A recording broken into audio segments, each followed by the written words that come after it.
My older sister and I recently stumbled across a memory during our weekly visits with each other. We had just moved to the suburb, our first house in a decent yet isolated part of town. She was 12 and I was 7. Mom let us take our white German Shepherd for a walk alone. I remember the sun was setting over the desert landscape, but we weren't worried. It was nice to be able to walk unsupervised. We lavished in our freedom and took our time, letting Kodak, our dog, sniff and investigate everything that he wanted. We had just let him off the lead and we were watching him chase a rabbit. I guess that's why we didn't hear the car pull up, nor the huge man that was creeping up behind us. Kodak was a bit away when suddenly he turned back and glanced at us. Like a streak of white lightning, he raced back towards us and flew. I'm not sure if his feet even touched the earth, but he blasted past our waiting arms and landed on the large man behind us. We turned around and we saw Kodak latched onto the man's arm. The man now on the ground screaming, doing his best to detach the dog. Kodak was a big dog with big teeth, and he was absolutely shredding this guy's arm. The man was eventually able to get Kodak off him, and that's when our dog took a stance between us and the man. We apologised to the creep, not realising what danger we were in. The man offered a shaky smile and told us that we were good kids as he stumbled off back to his car. I remember seeing a length of rope on the ground, which now I can only assume that he had been holding. We looked at Kodak and he was growling profusely and continued to growl until we made it all the way home. When we got inside, my sister looked at me and she said, "Don't tell Mom, or they'll have Kodak put down." I was so naive. We were so naive. We thought that we were protecting our pet, but in actuality, he was the one who saved both of us from a terrible fate. Now later on, I learned that my hometown was in a heavy area of violent criminals and otherwise predators. Many of the surrounding towns and communities had passed legislation that wouldn't allow these people to live in their towns. So in turn, they lived in ours. No wonder a house was so cheap. As adults now, it's pretty clear for us to decipher what the man's intentions were. And to say that I'm glad Kodak was there is an understatement. Kodak passed about 5 years later. We buried him in the backyard and planted a tree over him. Our mother still lives in the same house, and I visit that tree every time I'm over, to see her and making sure to tell Kodak that we remember how good of a boy he was.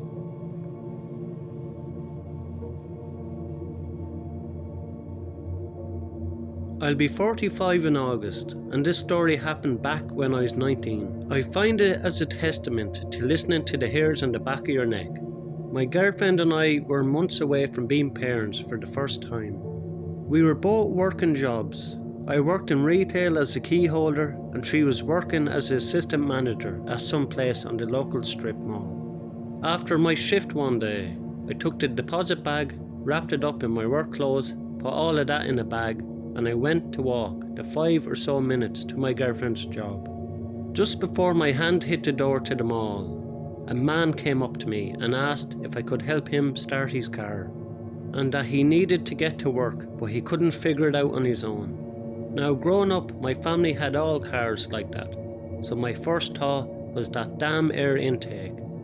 We walked around the corner of the mall to where a car is sitting. My first thought, well, that's the car that I'm going to help start. But that's when the guy says, "So we just need to get in and I'll drive you to the car that I need help starting." That's when those hairs on the back of my neck started to rise. Now, I've ignored gut instincts before. Truth be told, that's how I was with my girlfriend at the time. This was a sensation that was clearly telling me, if you ignore these warnings, you'll be sorry. I quickly explained to him that I thought this was going to be a very quick thing and I've somewhere that I needed to be, and that I was already late. I apologised and walked away from him into the mall. I watched him leave in the car before going to my girlfriend's workplace. Once she's done with her shift, I tell her that we're going to scrap our plans for dinner and make it at home ASAP, dropping the deposit bag on the way. As we're crossing the parking lot to head to the bank, I see the same dude, who was in a hurry to get to work, slowly driving around the Target parking lot, seemingly scoping people out. Even 26 years removed from this situation, there is no doubt in my mind that I certainly would have regretted getting into the car with that man. There's a very good chance that I wouldn't be able to tell this story. I guess I'm here sharing just as a friendly reminder that if your gut ever throws you some spidey sense vibes, make sure to listen to them.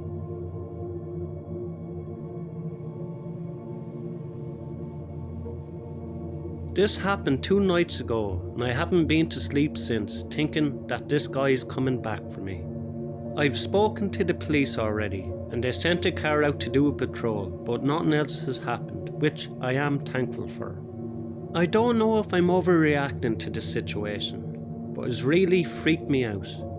It was about 11 PM, and I was taking my dog out for a pre-bed poop. I happen to live in a semi-urban neighbourhood, where very few people are out after the streetlights come on. As I was walking, a man came out of the alleyway towards me. I walked past. He said, "Excuse me, miss." Me and my dog both got a fry, and then she started going off on him, like I never seen her do that before. She's a pretty little rescue border collie retriever who can be very reactive to people. So sometimes she barks and panics. But this was something entirely different. She was going absolutely ballistic, lunging, growling, barking and snapping at him, like she was ready to rip his face off. At first, I thought it was because he gave us a scare. But as soon as I looked back at him, my stomach dropped, and I had an instant sick feeling telling me that I needed to get away. There wasn't anything particularly scary looking about him, but something deep inside was telling me that I had to run. I told him it'd probably be best not to come any closer. I said that my dog was dangerous and she would bite him. But he kept just coming closer. He kept inching and inching towards me and my dog. That's when my dog finally planted himself between him and me. And that's when he said, "Do you know where 456 Main Street is?" But this question sends a cold shiver all the way through me, because that was my address. I'd never seen this man before in my life, but somehow he just managed to pull my address out thin air. I told him I had no idea where that was, and then to scare him off I told him again that he needed to leave because my dog would attack him if he got any closer. But he just kept saying, "Let me come closer." I backed away, and once there was a little space between us and the guy, we turned and bolted towards an area of the neighbourhood that had more street lamps and a higher chance of having people there. I didn't run back towards my house, lest I give this guy a chance not only to see where I lived, also not to lead him right to the front door. I remember glancing over my shoulder as we began to run, thinking that if this guy chased after us, that at least I want to know what I was up against. But he never flinched. As we took off, he stayed planted. Once we landed at the spot where I felt it was safe to stop, I turned and looked again, only to see nothing. He wasn't behind us. I called my housemate and told her to make sure that all the doors were locked. Then I waited under the streetlight until she came out to meet me. Even as I'm telling this, I'm thinking, how did this man just pull a random address out thin air, and it just happened to be mine? But I don't like the chances of that though. The game he was running, I have no clue. How he got my address, I have no clue. Was I going to let that man get any closer to me or my dog? Absolutely fucking not. Thanks a million to everyone who likes, subscribe and comment on my videos. I really appreciate it. If you enjoyed these 3 stories, you will enjoy the next 3 stories in the box above. Have a good weekend.